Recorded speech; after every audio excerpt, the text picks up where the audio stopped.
नमस्कार, स्वागत है चैनल तीर्थर्कश में। मैं घनश्याम बादल एक बार फिर से हाजिर हूं आपकी अदालत में बिहार के खास मुद्दे को लेकर। बिहार के चुनाव में जिस तरीके से एनडीए ने महागठबंधन को पटकनी दी है वो हैरत अंगेज है। सारे पूर्वानुमान जुटला दिए गए, प्रचंड बहुमत, और अब बारी है सरकार बनाने की। एनडीए तो सरकार बना ही लेगा। नीतीश के मुख्यमंत्री बनने की पूरी संभावनाएं, इस बात की पुष्टि भाजपा के नेता भी अब करने लगे हैं। लेकिन हार के बाद महागठबंधन में मंथन का दौर शुरू हो गया है। मंथन की इस कड़ी में सबसे पहले बैठक की कांग्रेस ने, और जैसा कि राजनीतिक इलाकों में हुआ करता है, कांग्रेस ने अपनी इस मंथन बैठक में हार के 6-7 कारण गिनाए। इन 6-7 कारणों में से सबसे ज्यादा कारण इस बात को रूपायित करते हैं, इस बात को प्रतिपादित करते हैं कि कांग्रेस की नजर में इस हार का कारण है तेजस्वी यादव, जनता दल और जनता दल की प्रवृत्ति। बैठक में इस बात पर गौर किया गया और कांग्रेस के नेताओं ने यह दावा किया कि बड़ा दल होने के बावजूद राष्ट्रीय जनता दल ने बड़ा दिल नहीं दिखाया।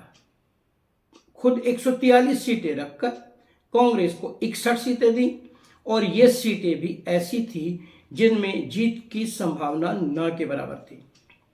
गणना करके सीटों को छांटने के बाद कांग्रेस के नेता इस नतीजे पर पहुंचे कि लगभग 24 सीट ऐसी थी जिस पर कभी भी राष्ट्रीय जनता दल या कांग्रेस के प्रत्याशी नहीं जीते थे। साथ ही साथ लगभग 23-24 सीटें ही ऐसी थी जिस पर केवल एक बार कांग्रेस या राष्ट्रीय जनता दल के कैंडिडेट्स जीते थे। यानी 61 में थे। यदि हम इन 47-48 सीटों को घटा दें तो कांग्रेस की नजर में केवल 13-14 सीटें उनको ऐसी दी गई जिन पर जीत की संभावना थी, और कांग्रेस ने इन सीटों में से, इन 13-14 सीटों में से 6 सीटों पर विजय प्राप्त की, जो कि खराब स्ट्राइक रेट नहीं है। दूसरा कारण जो उन्होंने गिनाया वो ये था कि कुछ सीटों पर फ्रेंडली फाइट होना भी कांग्रेस के खिलाफ गया। वहां पर जो वोट कांग्रेस को मिलने थे, इससे उनके प्रत्याशी जीत सकते थे, वे वोट उन कैंडिडेट्स के पास चले गए जो महागठबंधन के ही खड़े हुए थे उस सीट पर। तीसरी बात जो उन्होंने कही कि राष्ट्रीय जनता दल के कार्यकर्ताओं ने खुलकर के कांग्रेस के पक्ष में न तो प्रचार किया और न ही प्रत्याशियों के समर्थन में वो घर घर तक गए।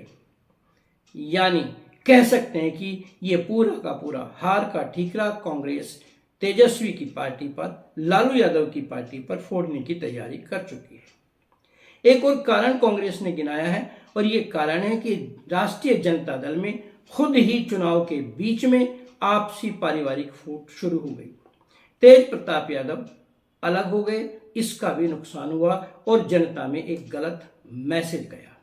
एक और कारण गिनाया गया कि तेजस्वी यादव पहले तो निष्क्रिय रहे और उसके बाद उन्होंने दनादन घोषणाएं करनी शुरू कर दी, जिसका जनता पर उल्टा असर पड़ा और जनता यानी मतदाता ये सोचने लगे कि ये केवल हवाई घोषणाएं की जा रही हैं, जबकि नीतीश कुमार के नेतृत्व में और भाजपा के नेतृत्व में पहले से ही एनडीए ने सुनियोजित तरीके से योजनाओं की घोषणा कर दी। एक कारण यह भी बताया जा रहा है कि जिस तरीके से नीतीश कुमार ने ऐन चुनावों से ठीक पहले हर महिला के खाते में 10,000 रुपए भेजे और भेजने की घोषणा की, उससे भी मतदाता का मन बदल गया और इसका पूरा नुकसान कांग्रेस को उठाना पड़ा। बात उनकी गलत नहीं है। इसके अलावा भी एक चीज और कही गई उस मीटिंग में, उस मंथन मीटिंग में, और उस बात पर इस बात का सबसे ज्यादा जोर दिया गया कि जिस प्रकार से ईवीएम का मुद्दा उठाया जाना चाहिए था, पूरे जोर शोर के साथ वो मुद्दा नहीं उठाया गया। साथ ही साथ वोट चोरी के मुद्दे को भी तेजस्वी और उनकी पार्टी उस प्रकार से पेश नहीं कर पाए कि जनता के मन में एनडीए के प्रति एक अविश्वास की भावना पैदा की जा सके। यानी राहुल गांधी, खड़गे और कांग्रेस की नजर में कांग्रेस की इस भारी हार की वजह राष्ट्रीय जनता दल के साथ गठबंधन करना रहा। लेकिन सोचने वाली बात यह है कि राष्ट्रीय जनता दल के साथ गठबंधन किसने किया? कौन थे वो जिन्होंने राष्ट्रीय जनता दल के साथ गठबंधन के लिए बेचैनी दिखाई? वे खुद राहुल गांधी थे। तेजस्वी के साथ मिलकर उन्होंने बिहार में रैलियां की। रैलियों में भारी भीड़ आई और इससे राहुल गांधी इस गलतफहमी में आ गए कि तेजस्वी का साथ लेकर कांग्रेस का बिहार में पुनरुत्थान हो जाएगा।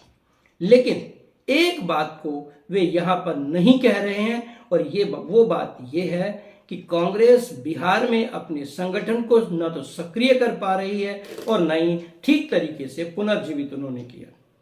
कांग्रेस और उसके कार्यकर्ता केवल चुनाव के वक्त वहां पर सक्रिय हुए और इससे वे मतदाताओं पर न पकड़ बना पाए और न पहुंच बना पाए।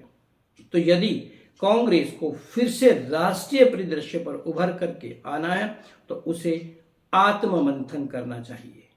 ठीक है, जनता दल की भी करारी हार हुई है और इस हार का फर्क केवल राष्ट्रीय जनता दल के राजनीतिक भविष्य पर ही नहीं पड़ा है बल्कि लालू यादव के परिवार में भी फूट पड़ गई है। पहले तेज प्रताप यादव अलग हुए और चुनाव के बाद उनकी बेटी रेणु आचार्य वो भी घर छोड़कर बिलखती हुई बाहर निकली। उन्होंने यहां तक आरोप लगाया कि उन्हें चप्पलों से पीटा गया, धमकी दी गई और जो गुर्दा उन्होंने पिता की जान बचाने के लिए दिया था उसको भी गंदा गुर्दा कहकर उनका अपमान किया गया।